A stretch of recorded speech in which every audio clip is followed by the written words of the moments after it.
আর আজকের এই সৎসঙ্গে যে সকল দাদা মায়েরা উপস্থিত হয়েছেন, আসলে আমরা যারা তার চরণে আশ্রয় পেয়েছি, এটা কিন্তু আমাদের যুগে, যুগেই আমরা কিন্তু তার চরণে ছিলাম। আবার এই যুগেও তার চরণে আশ্রয় পেয়েছি। প্রসঙ্গক্রমে ছোট্ট একটি ঘটনা। আশ্বত্থ দেবীরা বসে আছেন। ঠাকুর বাংলা, শ্রী শ্রী ঠাকুর সান্নিধ্যে দেবীরা বসে আছেন। হঠাৎ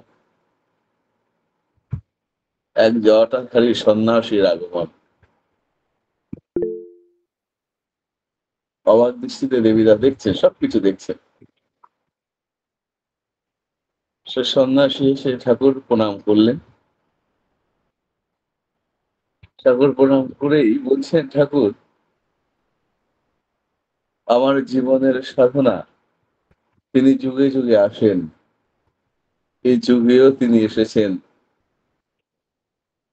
আমি তারই সাধনা করেছি। এই যুগে কে এলেন? তিনি কে? আমি তারই সাধনা করেছি। আমার সাধনায় ঠাকুর আপনাকে দেখতে পেলাম। আপনাকে দেখতে পেলাম। আমার আবার সাধনা শুরু। আপনি কোথায় আছেন? আমার সেই সাধনায় আপনার এই ঠিকানাও পেলাম। তাই তো আপনার কাছে ছুটে এলাম। তার দীর্ঘ জীবনের সাধনা, যুগে যুগে পুরুষোত্তম আসেন। তিনি সেই সাধনায় ব্রতী হয়েছিলেন, তার সিদ্ধি লাভ। তিনি এসেছেন, তার সিদ্ধি লাভ, তিনি কোথায় আছেন সবই পেলেন। ঠাকুরকে দেখে, ঠাকুরকে কত প্রশ্ন করা হলো তার জীবনে, তার সাধনার, আধ্যাত্মিক জীবনের কত কথা। ঠাকুর এক এক করে উত্তর দিলেন। দীর্ঘ সময় চলল। চলতে চলতে উভয়েরই সে আনন্দ একময় পরিবেশ তৈরি। অনেক ভক্তই আশেপাশে রয়েছেন। শ্রদ্ধেয় দেবীরা, তার সামনে এই ঘটনাটি। তো যখন ওই জটাধারী ওই সন্ন্যাসী ঠাকুর প্রণাম করে দীর্ঘ সময় পরে যখন ঠাকুর প্রণাম করে বেরিয়ে গেলেন, অবাক হয়ে রয়েছেন শ্রদ্ধেয় দেবীরা। ঠাকুরকে প্রশ্ন করলেন, ঠাকুর এ কি হলো ঠাকুর? যার দীর্ঘ জীবনের সাধনা, যুগ পুরুষোত্তম এসেছেন এবং তার ঠিকানাও পেলেন, তাই আপনার কাছে পেলেন। কই ঠাকুর? আপনাকে তো গ্রহণ করলেন না। ঠাকুর বললেন, ওর এই যুগে ওর সাধনায় দর্শন যোগ ছিল, ওর প্রাপ্তি যোগ ঘটেনি। ওর প্রাপ্তি যোগ ঘটেনি। তাহলে আমরা তাকে পেয়েছি। আমাদের তো দুটোই, দর্শন যোগ, প্রাপ্তি যোগ।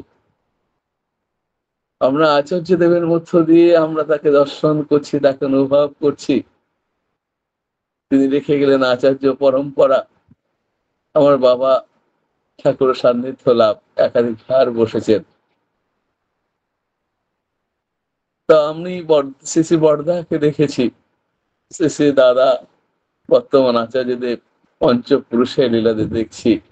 গতকালও কলকাতা অমরধামে পূজনীয় অবিন্দার সান্নিধ্যে অনেক সময় কাটিয়ে এলাম পরিবার নিয়ে গিয়ে।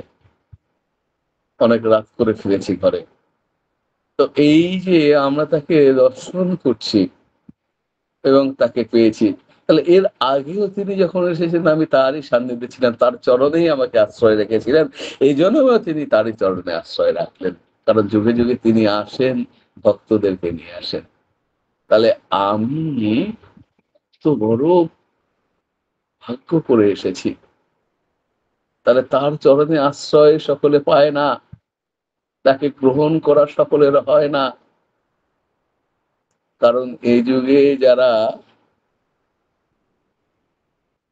এসেছেন তার প্রাপ্তিযোগ ঘটেনি, তাদের কিন্তু হবে না।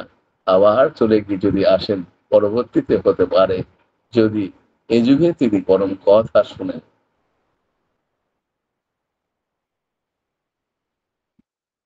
তো তিনি এসেছেন, তাকেই গ্রহণ করতে হবে, তাকেই গ্রহণ করতে হবে। তার লীলায়িত জীবনের একাধিক ঘটনা আমায় আজকে আমাকে সাবজেক্ট দেওয়া হয়েছে। তার লীলায়িত জীবন তৎস দ্বিতীয় ওয়ার্ক। দ্বিতীয় ওয়ার্ক তখনও ছিল। সেই দ্বিতীয় ওয়ার্ক যারা করেছেন এমন ব্যক্তিত্ব একাধিক সৎসঙ্গে দেওঘরে, তারা বেশিরভাগই আশ্রমে থাকতেন। তো একটি ঘটনা দেখুন, তখন সৎসঙ্গ ঠাকুরবাড়ি দেওঘর থেকে বিভিন্ন ঋত্বিক দাদাদের বিভিন্ন উৎসবে পাঠানো হতো। শুধু ভারতবর্ষ নয়, বাংলাদেশও যেতেন এবং সৎসঙ্গ দেওঘর থেকেই পাঠানো হতো। এবং ওই ঋত্বিক দাদারা তারা ওই উৎসব পরিশেষে ঠাকুরকে এসে বন্দনা দিতেন, কেমন উৎসব হয়েছে। ঠিক একদিন, সেই একদিনের একটি ঘটনা, ঠাকুর বাংলা ঠাকুর বসে আছেন, ভক্ত পরিবেষ্টিত, চারিদিকে একাধিক ভক্ত, উৎসব ফেরত বিভিন্ন ঋত্বিক দাদারা ঠাকুরকে বর্ণনা দিচ্ছেন, কেমন উৎসব হয়েছে, কেমন দীক্ষা হয়েছে। এক জায়গার একটি দায়িত্বে ছিলেন উৎসবের, সেখানে পাঠিয়েছিলেন হাউজার ম্যান দ্য স্পেন্সার দাকে। তো সেই হাউজার ম্যান দ্য স্পেন্সার দা ঠাকুর পাঠিয়েছিলেন, যখন তারা উৎসব করে ফিরে আসছেন, দূর থেকে দেখছেন ঠাকুর বসে আছেন একাধিক ভক্ত সমাগমে। তার দূর থেকে এসেই সেই হাউজার ম্যানদা, অপূর্ব সুন্দর দেখতে, ধবধবে সাদা ব্যক্তিত্ব, হাতে তার ওই দণ্ড, এবং তিনি যখন ধরে চলতেন শুনেছি অনেকের কাছে, বেশ তার সাহেবী ওই ভাব আর এই মাখা বদনে তাকে খুব সুন্দর লাগতো। তার জীবনের এক স্মৃতি ছিল আলাদা। তো সেই হাউজার ম্যানদের সাথে পেশাদার রয়েছেন, তিনি ওই দণ্ডটি হাতে নিয়ে একদম সাহেবী ভাব নিয়ে তিনি হাত উঁচু করে শ্রী ঠাকুরের দিকে এগোচ্ছেন। ঠাকুর দেখছেন, ঠাকুর, এবার আমরা বিশ্ব জয় করতে পারি, এবার আমরা বিশ্ব জয় করতে পারি ঠাকুর। কি সুন্দর উৎসব, শয়ে শয়ে মানুষ ঠাকুরের চরণে আশ্রয় পেয়েছে। সঙ্গীত, কীর্তন এবং ইষ্ট আলোচনা, ওই সাধারণ সভার ইষ্ট আলোচনা, ওই সাধারণ সভা অসাধারণ হয়ে উঠেছে। ঠাকুর খুব ভালো উৎসব হয়েছে, এবার ঠাকুর আমরা বিশ্ব জয় করতে পারি। ঠাকুর মোটেই খুশি নন। তিনি একবার মাথা ঘুরিয়ে বাদিক থেকে ডান দিক, ডান দিক থেকে বাদিক সকল ভক্তদের দেখছেন, আর এই বিশ্বজয়ী ঋত্বিক দাদাকেও দেখছেন। মানে তারা বিশ্ব জয় করতে পারে। তো মোটেই খুশি নন, সবাই অবাক দৃষ্টিতে দেখছেন তার লীলা, এই তো জীবনের লীলা। খানিক বাদে শ্রী ঠাকুর হাউজার মান্দাকে বলছেন, মনি, আমার একটা কাজ করবার পারো? আজ্ঞে ঠাকুর, কি কাজ বলুন ঠাকুর, যা বলবে। খুব এনার্জি নিয়ে আছেন আর কি। বলছেন, ওই যে দেখো, ওই যে ঠাকুর যাকে দেখাচ্ছেন, ওই দূরে গাছতলায় সে অর্ধস্ব অবস্থায়, মানে ওইভাবে ওইভাবে হেলান দিয়ে, ওইভাবে গাছের সঙ্গে হেলান দিয়ে অর্ধস্ব অবস্থায় রয়েছে। বলছে, ওই যে বসে আছে গাছতলায়, ওরে মিয়া কদিন তোমার ঘরে রাখতে পারো? আমি যেন মন্দা বলছেন, এই কি কাজ ঠাকুর? পারি ঠাকুর, এটা এমন কি কাজ, দেখো না, রাখো না। তো ঠাকুর প্রণাম করে হাজার মান্দা পেশাদা ওই গাছতলায় গেলেন, দৃষ্টি দিয়ে ঠাকুর যাকে হাত দিয়ে দেখিতে তার কাছে গিয়ে তাদের তো ওই চোখ ছানা বড়া। যার কথা বলেছেন তার কাছে পৌঁছে যেতেই যখন বলেছেন যে, ঠাকুর আমার সঙ্গে তোমাকে যেতে বলেছেন, তুমি আমার কাছে থাকবে, সে তো ধাই ধাই করে নাচছে, আনন্দে নাচছে। সে যখন হাসছে তার ওই মুখের হাসি দুর্গন্ধ, এবং তার ওই দাঁতগুলো হলুদ হয়ে আছে। তার লম্বা লম্বা দাড়ি, এবড়ো খেবড়ো চুল, যেন সব আঠালো অবস্থায়, এবং পরনে যা, এর থেকে বেশি নোংরা জীবনে কিছু তারা দেখেনি। এবং গায়ে চিমটি কাটলে বোধহয় ওই নখের মধ্যে নোংরা উঠে আসবে, এমনতর অবস্থা। তাকে রাখতে বলেছেন তাদের ঘরে, ঠাকুর বলেছেন রাখতেই হবে। চলুন চলুন, যেই চলুন চলুন বলেছে, সে তো ধেই ধেই করে নাচতে নাচতে আউজার মেন্দার পেছন পেছন ছুটছে। পেনসারদার রয়েছে, আউজার মেন্দা পেনসারদার থাকতেন ওই অক্ষরধামে, রোহিণী রোডে, রোহিণী রোডের অক্ষরধাম বলে একটি বাড়িতে তারা থাকতো। সেই বাড়িতে তাকে নিয়ে যাওয়া হলো, ঘর খুলে একটি মাদুর পেতে দেওয়া হলো, এবং সেখানে সে বসে পড়ে, তাকে একটি বালিশ দেওয়া হলো। সে বালিশটি কোলে নিয়ে বসে এই দিক ওই দিক মাথা ঘুরিয়ে ঘুরিয়ে দেখছে। মানে তুমি বসো, আমরা একটু কল ঘর থেকে আসি। মানে ওই হাত পা ধুয়ে একটু ফ্রেশ হয়ে এলেন। আসার পরে বললেন সময় হয়ে গেছে, একটি আলোচনা সভা রয়েছে, সেখানটায় আবার যেতে হবে যথাসময়ে। আপনি এখানে বসুন, এখান থেকে কোথাও যাবেন না। সে মাথা নেড়ে বলছে আজ্ঞে আজ্ঞে, কোথাও যাব না, কোথাও যাব না। তো তারা যখন বেরোবেন, হাত পেতেছেন, ওটা পয়সা দেন। যেমন দা অবাক হয়ে গেছে, দিদি বাবা ইয়ে আমার পয়সা দেন, বিড়ি খাবো। কিচ্ছু বলা যাবে না, ঠাকুর বলেছেন কদিন রাখতে, তারা কয়েকআনা পয়সা তাকে আবার বললেন তুমি কিন্তু এখানেই থাকবে, তুমি কিন্তু কোথাও যাবে না, ঠাকুর বলেছেন। বলে আজ্ঞে আজ্ঞে। আউজারমানদা পেনশনটা বেরিয়ে গেলেন। সে ওই মুহূর্তে ফাঁকা পেয়ে তিনি ওই পয়সা দিয়ে বিড়ি, সিগারেট, দেশলাই কিনে এনেছেন, এবং সে বিড়ি সিগারেট খেয়ে দেশলাইয়ের কাঠি ফেলে, থুতু ফেলে সারা ঘর নোংরা করে রেখেছে। সন্ধ্যের দিকে যখন হাউজারমানদা সর্দার ফিরেছেন, তারা এসে বলছেন এ কি করেছো, যে এই ঘরে আমার স্বয়ং ঠাকুর ফটো রয়েছে, সেই ঘর তুমি এমন করে নোংরা করতে পারো না, পরিষ্কার করো। সে বলছে করছি করছি বলে সে একটি একটি করে ওই বিড়ি সিগারেটে যা খেয়ে ফেলা অংশগুলো তুলতে শুরু করেছে। তো যাই হোক, কোনোভাবে সে পরিষ্কার করলো, এবং সন্ধে পেরিয়ে যখন রাত হলো, খাওয়ার সময়, সাহেবি মানুষ রাতে খুব হালকা খাবারে চলে, তাদের ওই টিনের কৌটোর মধ্যে, টিনের ড্রাম, আগে সেই চারখানা বড় বড় ড্রাম, তো সে তার মধ্যে তাদের ওই চিড়ে বিস্কুট নানান কিছু থাকতো। তো তারা ওই খাবেন বলে বার করেছেন, তাকেও দিয়েছেন। হাউজারমানদা একটু মুখে দিয়েছেন, পেনসারদাও খাচ্ছেন, সাথে তাকেও দিয়েছেন। সে বলছে আরো দিন আরো দিন। দেখতে দেখতে তাদের ওই খাওয়ার ওই ট্রেনটিও শূন্য হয়ে গেল, সব শেষ।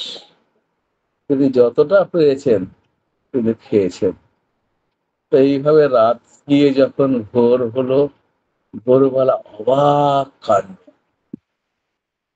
হাউজারমানদা পেনসারদা উঠে দেখছেন হাউজারম্যানদার ওই তাওয়াল চান ঠান করে তিনি একটু ফ্রেশ হয়েছে, ওই হাউজারম্যানদার ওই তাওয়াল জড়িয়ে এসে বসে আছে।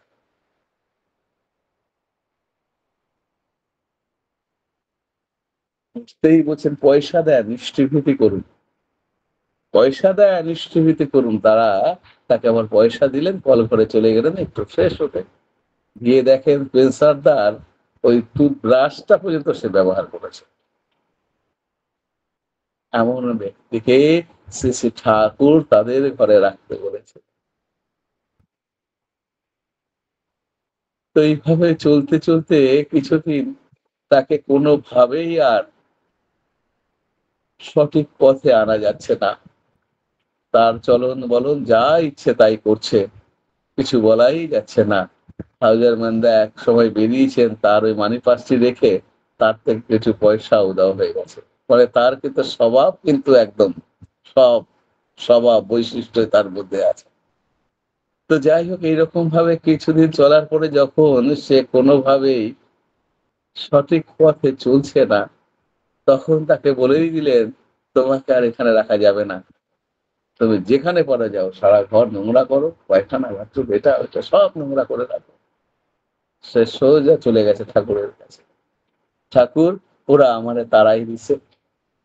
"কুসকি, কুসকি, তোরে তাড়াই দিছে?" আমার পরম দয়াল তার মধু ভরা কণ্ঠে বলছেন, "কোষ্কি, কোষ্কি তোরে তাড়াই দিছে?" ঠাকুরের পাশে বসা ছিলেন এক ভক্ত পার্শ্বদ, তাকে বললেন, "হাউজার মেয়েটাকে ডাকার কথা।" হাউজার ম্যান তাকে ডেকে নিয়ে এলেন, সাথে পেনশন দেওয়া হলো। শেষে ঠাকুর বলছেন, "মণি, ও যদি তোমার ভাই হতো, ও যদি তোমার পরম আত্মীয় হতো, তুমি কি পারতে এমন করে তাড়াই দিতে?" আজ্ঞে ঠাকুর। আবার নিয়ে এলেন তাকে ঘরে। ঘরে নিয়ে এসে তাদের সেই বসার জায়গাতে তাকে বসার জায়গা বললেন, "আর যাবে না, এখানেই থাকুন।" তো যাই হোক, এইভাবে চলতে, চলতে তাকে কোনোভাবেই পরিস্থিতি নরমাল পরিস্থিতিতে আনা যাচ্ছে না। তিনি ওই টয়লেটে গেলে নোংরা করে আসেন, বাথরুমে গেলে, কল ঘরে গেলে যা ইচ্ছা তাই করে আসেন এবং তাদের পরনের সবকিছু মাঝে মধ্যে ব্যবহার করে ফেলছেন। এমন পরিস্থিতির মধ্যে দিয়ে চলতে, চলতে আবার বলে দিলেন, "যাও, যেখানে পারো যাও। তোমাকে আর এখানে রাখা যাবে না।" ঘর থেকে বেরিয়ে ছুটছেন ঠাকুরের দিকে। হাউজার ম্যান দ্য পেনশনরাও ঘর থেকে কোনোভাবে শিকলটি লাগিয়ে তারাও ছুটছেন পেছন, পেছন। ঠাকুর আমারে ওই যে আজও তাড়াই দিছে, আজও তাড়াই দিছে। হাউজার ম্যান দা হাত জোড় করে বলছেন, "ঠাকুর, ও যে কি করে ঠাকুর, সে ঠাকুর আপনাকে বলে বোঝাতে পারবো না ঠাকুর।" ও পায়খানা, বাথরুম থেকে শুরু করে ঠাকুর থামিয়ে বললেন, "তিনি অন্তর্যামী পুরুষোত্তম, তিনি সব জানেন, তিনি জানেন নাই মহাপৃথিবীতে এমন কিছুই নয়।" তাকে বলছেন ঠাকুরকে বলছেন হাউজার ম্যানদা কি পারে, কি পারে, কি করে, কি করে না ঠাকুর কত নোংরার কথা বলছেন, নোংরা করে না। তখন সে ঠাকুর বলছেন, "শোনো মণি, ও কি পারে, কি পারে না একবার কি ওকে জিজ্ঞাসা করেছ? ও কি পারে, কি পারে না?" এই কথাটি হাউজার মান্দার কানে এত সুন্দরভাবে লাগলো, তিনি তাকে আবার আদর করে নিয়ে ঘরে বসালেন। এবার তার সঙ্গে প্রসঙ্গ করছেন, ঠাকুরের ভাবধারার মধ্যে দিয়ে গল্প করছেন। একদিন, দুদিন যেতে, যেতে তাকে জিজ্ঞাসা করছেন, "তুমি কি করতে পারো?" তখন সে বলছেন, "আমি ভালো বিড়ি বাঁধতে পারি, আমি বিড়ি বাঁধতাম, আমি ঠোঙা বানাতাম।" তখন হাউজার ম্যান দা পেনসার দা তার ওই ঠোঙা বানানোর এবং বিড়ির ওই কুলো সূত্র সব খোঁজ করে, করে বাজার থেকে তাকে সব ব্যবস্থা, দোকানের সঙ্গে যোগাযোগ করে তাকে সব ব্যবস্থা করে তিনি ওই ঘরে বসে ওই কর্মের মধ্য দিয়ে হাউজার মান্দাকে ঠাকুরের কথা বলতে বলেন। হাউজার মান্দা বলেন, পেনসারদা বলেন, তিনি শোনেন, আবার তিনিও মাঝে মধ্যে বলেন। এমনি করে বলতে, বলতে হাউজার মান্দা তাকে স্বাস্থ্য সদাচার বিধি সম্বন্ধে বিভিন্ন প্রসঙ্গ করছেন এবং তার মধ্যে দিয়ে চলতে, চলতে কিছুদিন পরে সে একদম পাকাপোক্ত সদাচারী হয়ে ওঠে এবং কর্মব্যস্ততার মধ্য দিয়ে তার জীবন সুন্দরভাবে সুস্থ, সুন্দর এবং পরিচ্ছন্ন জীবনের অধিকারী হয়ে ওঠে। এই হচ্ছেন আমার পুরুষোত্তম। আজ আচার্য পরম্পরার মধ্যে দিয়ে সেই দায়িত্বই কিন্তু তিনি আমাদের দিচ্ছেন। তা এমন কাজের মধ্য দিয়ে তারা প্রকৃতপক্ষে তারাও হয়ে উঠলেন একটি মানুষকে, যার মাদ ভাব নিয়ে তিনি ওই দেওঘর অঞ্চলে ছুটে বেড়াতেন, মাঝে মধ্যে ওই আশ্রমে আসতেন। তো তাকে একটি সুস্থ স্বাভাবিকমুখী করে তুললেন। তিনি দীক্ষা নিয়েও ঠিকভাবে ইষ্টভৃতি করতেন না, পয়সা পেতেন না। তো এমনতর দায়িত্ব পালনের মধ্য দিয়ে তাদের যে হয়ে ওঠা এবং তাকে যে পৃষ্ঠমুখী করে তোলা, আজ তার থেকে কত সহজ কাজ আমাদের। পরিবার কেন্দ্রিক জীবন, যারা ইষ্টকে গ্রহণ করেননি এ, তাদেরকে গ্রহণ করার জন্য তাদেরকে যাজন করা, যারা গ্রহণ করেও প্রিয় পরমের এই পথে নেই, তাদেরকে আবার যাজনের মধ্য দিয়ে, ইষ্ট কথার মধ্য দিয়ে ঠাকুরের ভাব তাদের মধ্যে প্রতিষ্ঠিত করে তাদেরকে মূল স্রোতে ফিরিয়ে আনা। কি সুন্দর কাজ! এ কাজের মধ্য দিয়ে জীবন চলায় প্রকৃতপক্ষে হয়ে ওঠা, আমার হয়ে ওঠা। আমি কাকে কতটা করতে পারলাম তার থেকে সবথেকে বড় কথা আমার হয়ে ওঠা। আমরা যারা এই কর্মের মধ্যে দিয়ে আছি এবং যখন কোনো মানুষের কাছ থেকে বিভিন্ন রকম প্রশ্ন পাই, তার উত্তরগুলি এমন সহজভাবে আমরা দিই, আমরা পরবর্তীতে ভাবতেই পারি না এমন উত্তর কি করে দিলাম। তিনি আমাদের এমন যোগান দেন, কারণ স্বয়ং তিনি থাকেন আমার সাথে।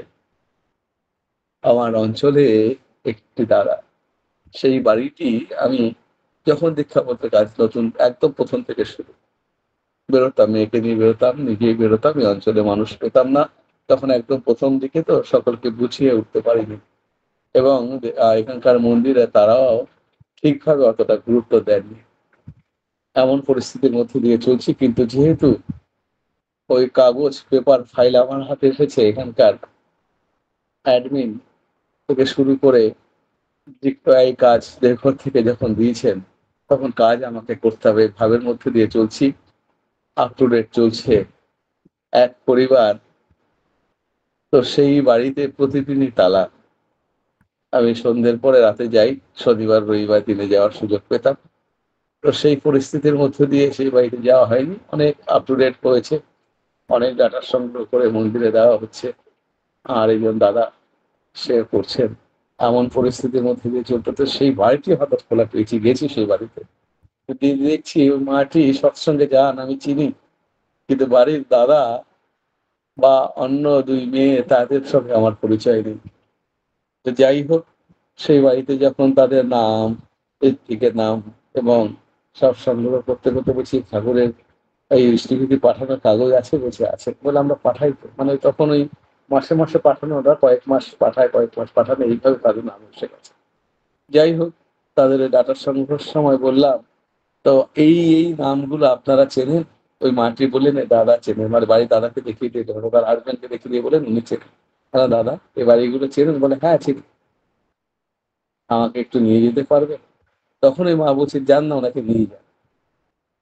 তখন ওই ৭টার মতো বাজে, ওনাকে নিয়ে যান। যাই হোক, ওনাকে নিয়ে গেলাম। উনি একবারই দুবারই দেখে উনি ঘরে ঢুকছেন না। বলছি একটু আসুন, ভেতরে আসুন। তো বলছে না না আপনি বলুন। তো দেখুন, দীক্ষাপত্রের কাজ একা করছি, তার মধ্যে এমন একজন মানুষ পেয়েছি, ছাড়তে ইচ্ছে করছে না। সেই পরিস্থিতির মধ্যে দিয়ে চলছি। যখনই ৮টা বেজে গেছে, তিনি ঘড়ি দেখছেন, ওই মোবাইল বার করে বলছেন দাদা আমি কিন্তু আজকে আসি। তিনি চলে গেলেন। একাই সেই বাড়িতে প্রসঙ্গ করছি, তাদের টাটা সংগ্রহ করছি। এইভাবে চলছে। পরের দিনে গিয়ে হাজির হলাম ওই বাড়িতে। দাদা আপনি আরেকটু সময় দিলে আমার এই কাজগুলো হয়। এই বাড়িগুলো তো আপনি চেনেন, নিয়ে চলুন। কারণ আমি এই অঞ্চলে আহ চাকরি সূত্রে এই অঞ্চলে আসা। আমার বাড়ি নদীয়া জেলায়। তো এখানকার পুরোনো মানুষগুলোকে আমি চিনি না। যাই হোক, তো এইভাবে চলছে। যখনই ৮টা বেজে যায়, তিনি ফুট করে বললেন দাদা আসি, বলে চলে আসেন। আমি এই ব্যাপারটা ধরতে পারিনি। তো পরের দিনই গেলাম, আবার পরের দিন ছাড়ছি না তাকে। তাকে বলছি দাদা আজকে একটু সময় দিতে হবে। ঠিক আছে। তো তাকে নিয়ে এবার বেরিয়েছি। বেরিয়ে নিয়ে আজকে একটু অন্য পাড়ায় ঢুকেছি এবং শুধু বলছেন, তিনি বললেন, "আরো কয়েকজনের বাড়ি নিয়ে যাবো। তাদের নাম আপনার কাছে আছে কিনা জানি না। কিন্তু তারা দীক্ষা নিয়েছেন, কিছু করেন না।" বাহ! এই তো পেয়েছি। তো তিনি আমাদের সেই বাড়িগুলোতে যখন নিয়ে গেছেন, এবারে আমি তাদের সঙ্গে ঠাকুরের কথা বলছি। এবার তিনি আমার কাছে বসে আছেন। তিনিও শুনছেন। শুনতে, শুনতে চোখ মুছছেন। চোখ মুছছেন। আজকে 8:30 বেজে গেছে। 9টা বেজে 9টা প্রায়। তিনি বলছেন, "ধুর! আজকে যাবোই না। হলে কোথায় যাবেন না?" পরে বলব। তিনি কিন্তু আমাকে বললেন না। তিনি আর সেখানে গেলেন না। আমার সঙ্গে সেদিন প্রায় রাত্রি 10টা পর্যন্ত কাটালেন। এবং আমি সাধ পেয়ে গেছি তাকে নিয়ে যাওয়ার। পরের দিনও তাকে আবার নিয়ে গেলাম। তিনি আমার সঙ্গে ওইভাবে কাটাচ্ছেন। রাত্রি 10টা 10:30 পর্যন্ত দীক্ষাপথের কাজ করছেন। তো এইভাবে চলতে, চলতে তিনি আমার নিত্য সঙ্গী হয়ে উঠলেন। একদিন তার সহধর্মিণী একটি সৎসঙ্গে আমার সহধর্মিণীর হাত ধরে বললেন, "পরম দয়ালু বোধহয় এই ডিপি ওয়ার্ক এর মধ্য দিয়ে ওই দাদাকে, আপনার বাড়ির দাদাকে আমার বাড়ি পাঠিয়েছিলেন। বলে তিনি তো অনেকদিন ধরে কাজ করছেন। মানুষ খুঁজে পেয়েছিলেন, আপনার কথা বললেন, আপনার কথার কথা বললেন। তাকে পেয়ে তিনি খুব খুশি।" বলছে, "জানেন, রাত্রি 8টা বাজলেই তাদের একটি আড্ডার জায়গা ছিল। সেখান থেকে ড্রিংক করে যখন রাত্রি 10:30 11টায় ফিরত, ওই গেটের কড়া নাড়লে তাকে ওই গেট থেকে ধরে ঘরে নিয়ে যেতে হতো। এমন পরিস্থিতির মধ্য দিয়ে চলছিলাম আর ঠাকুরকে ডাকছিলাম। স্বয়ং ঠাকুরই বোধহয় আপনার কর্তাকে পাঠিয়েছিলেন। আজ তিনি আর সেখানে যান না। আজ তার জীবনের এই পরিবর্তন দেখি আর ঠাকুরের সামনে আনন্দে চোখে জল ফেলি। আজ তিনি আমার নিত্যর সঙ্গী। যে কোনো দীক্ষাপত্রের কাজ একাধিকবার দেওঘরে গেছি, তাকে নিয়ে যাই সাথে করে। যখনই বলি, "দাদা সৎসঙ্গ আছে, চলুন, পরিবার আজকে যাচ্ছে না, আপনি আমার সঙ্গে যাবেন গাড়িতে করে।" তিনি ছোটেন আমার সাথে। আর এই জীবন চলা শুধু তাই নয়, তিনি এত যাজন করছেন, প্রতি মাসে 4টে 5টা করে তিনি অনবরত যাজন করে দীক্ষায় বসাচ্ছেন। এবং সে তাদের বাড়িতে ঠাকুরের ফটো আমার কাছে আনা থাকে। সাদা কাপড় দুজনে মিলে গিয়ে সেই বাড়িতে ঠাকুর প্রতিষ্ঠা করি। এমন আনন্দের জীবন তিনি দিয়েছেন। কেই দিলেন? আমার পুরুষোত্তম পরমপিতা, আমার আচার্য পরম্পরা। এই কাজ মধ্য দিয়ে আমার প্রকৃত বাঁচা বাড়ার কাজ, প্রকৃত বাঁচা বাড়ার কাজ। এই কাজের মধ্য দিয়ে প্রকৃত বাঁচা বাড়ার পথে প্রতি প্রত্যেকে এগিয়ে চলুন। প্রিয় পরমের চরণে প্রার্থনা জানাই, আপনারা প্রার্থনা জানান। আমিও যেন এই কর্মের মধ্য দিয়ে বাঁচা বাড়ার পথে এগিয়ে চলতে পারি। বন্দে পুরুষোত্তম। জয়